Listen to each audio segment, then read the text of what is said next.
Hello, video for plantar fasciitis. Some props that I want you to have, a lacrosse ball, or I have a Naboso ball right here. It's by podiatrist Emily Splickle. Her brand is Naboso, N-A-B-O-S-S-O. I'll link it. It separates and it has these little ridges on it, which is really good for the fascia, which plantar fasciitis is an adhesion of the fascia on the bottom of the feet. And so having one of these balls would be really helpful. I sell them in the clinic as well.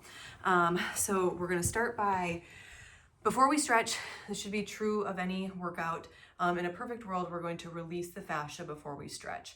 And so we're gonna do Emily Spickle's Naboso therapy protocol before we open up the back side of our body, which is where the fascia kind of gets locked up.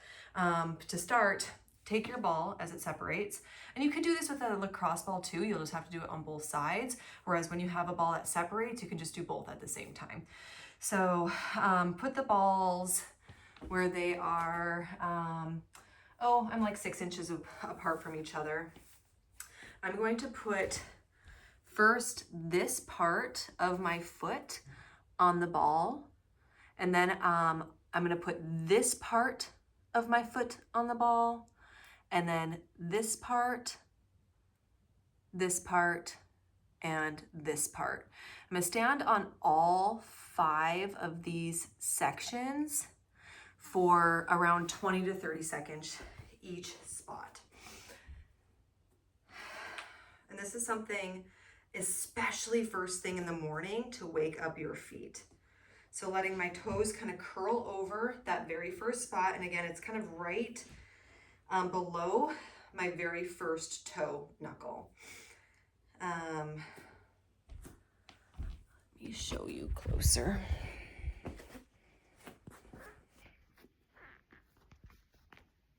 Can you see my feet? Okay, great. So holding here for 30 seconds, and I will time it. It might be uncomfortable, it might feel nice. Just try to be for 30.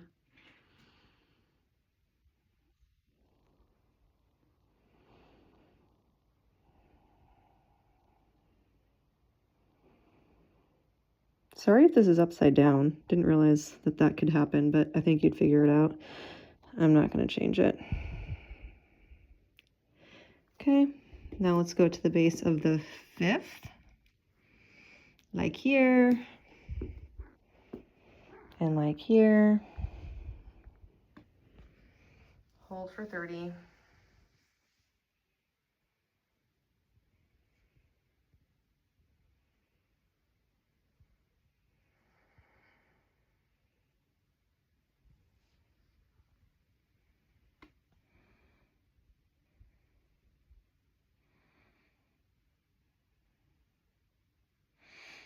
Okay, now we're going to go to the 5th metatarsal.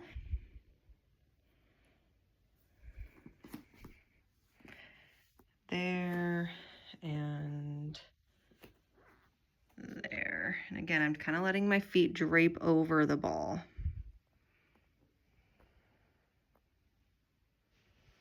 Interesting. I'm feeling it on that one more in this position.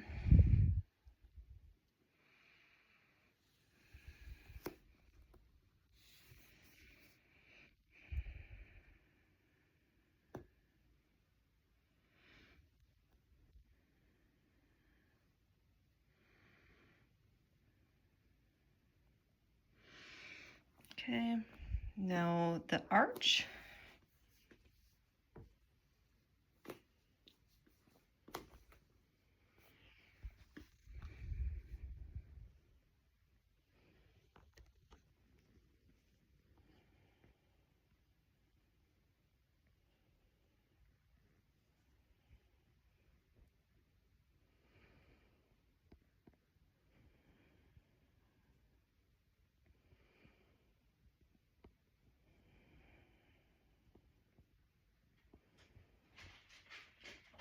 Okay, and now the last bit is going to be that calcaneus. This one might be the spiciest for you plantar fasciitis humans.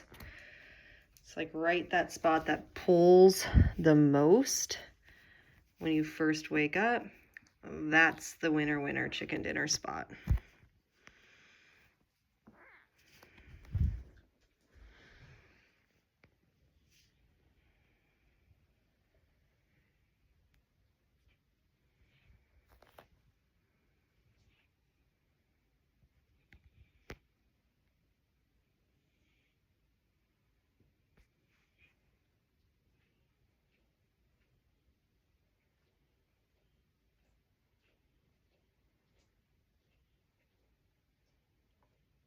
Okay. That is enough with the Naboso ball. Yeah, I think that's definitely gonna be upside down. But you get it, I'm sure. Okay, so now, again, we're just trying to release the fascia first. Now you're going to take your foam roller. If you don't have a foam roller, be a grown-up and get a foam roller. Y'all need one. And we're gonna roll out our calves and our hamstrings. Easy peasy, nothing special about it. You can do one calf at a time. That's gonna be a little bit more intense. Crisscross the ankles, that's gonna be more intense. But you kind of need that. You need to really add pressure and push down throughout the calf. Do both sides. I'm still on side number 1. We're gonna be here for like 30 seconds to a minute. And I'm really down towards like the Achilles, really trying to open that up. You could even do a thing where if you're on the Achilles, you're pinning, really pushing down with that top leg, and you're even moving the foot up and down, side to side. You could do some circles. You know, make it hurt, but don't hurt it to the point where you're gonna injure yourself, of course. It's not gonna be comfortable, let's just say that. Okay, that's probably enough with the first one. I was probably there for 30 seconds to a minute. Let's do the same thing on the other side. Rocking back and forth, getting onto the medial side, the inside of the calf, getting onto the lateral side, outside of the calf. Really, really working. Again, same thing, find the Achilles portion. I'm rocking back and forth on it, and really I'm adding pressure with that top leg. I'm pushing down. I can do some pinning and stretching, moving that ankle.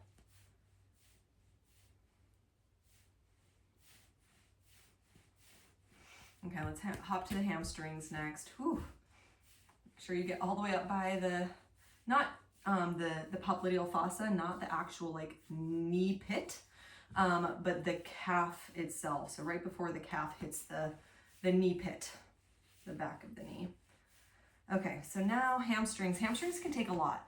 You definitely are going to have some shoulder strength to push yourself up to work on the back of the hamstring.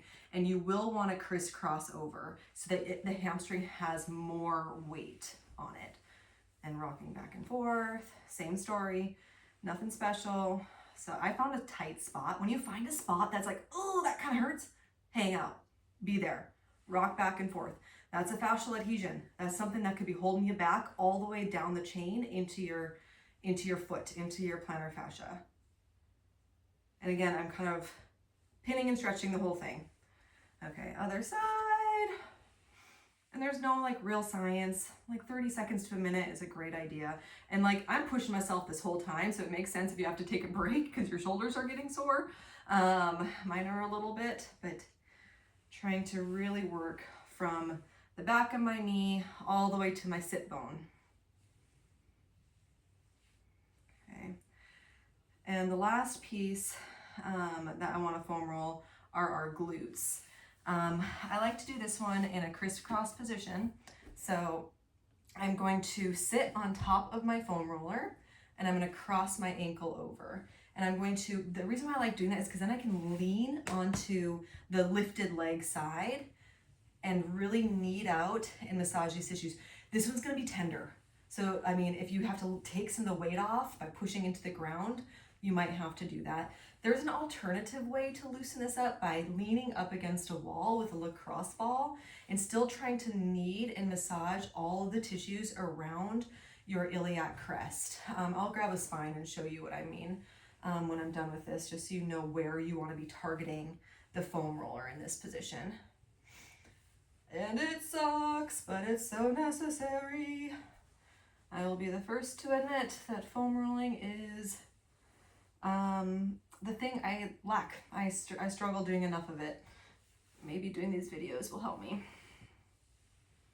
I'm on to the other side. Again, I just crisscrossed. You might have seen me do that.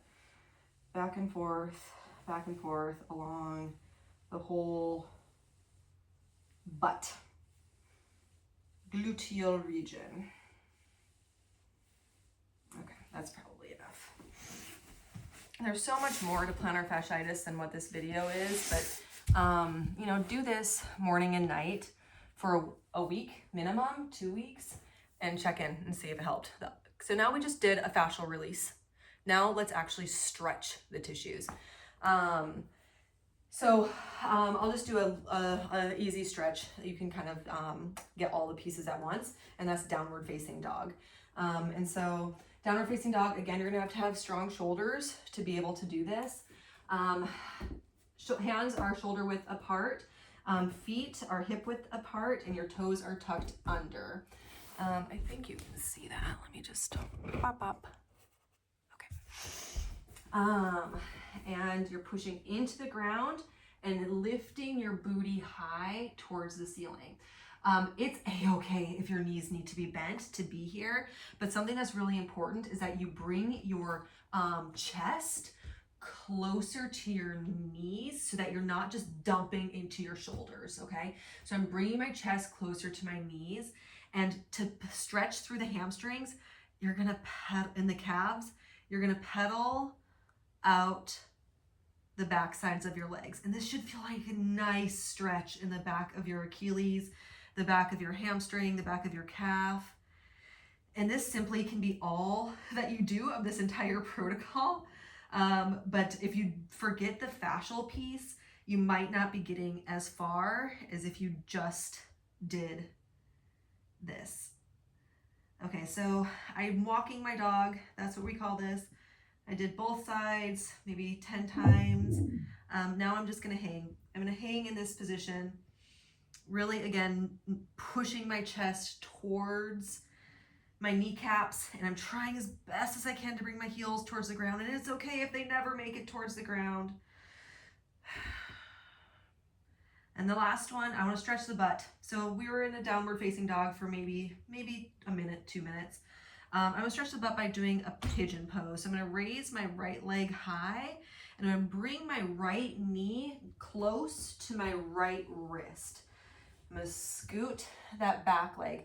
Something that's important with this is what you're going to want to do is you're going to want to collapse into this hip. Try as best as you can to square off both of your hips.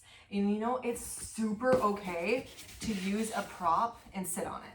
Like if you're feeling a stretch in your butt, and I'm sitting on the foam roller here, if you're feeling a stretch in your butt already, that's where you can be. If you have, if this feels like a nice stretch, hang out, be here, 30 seconds to a minute.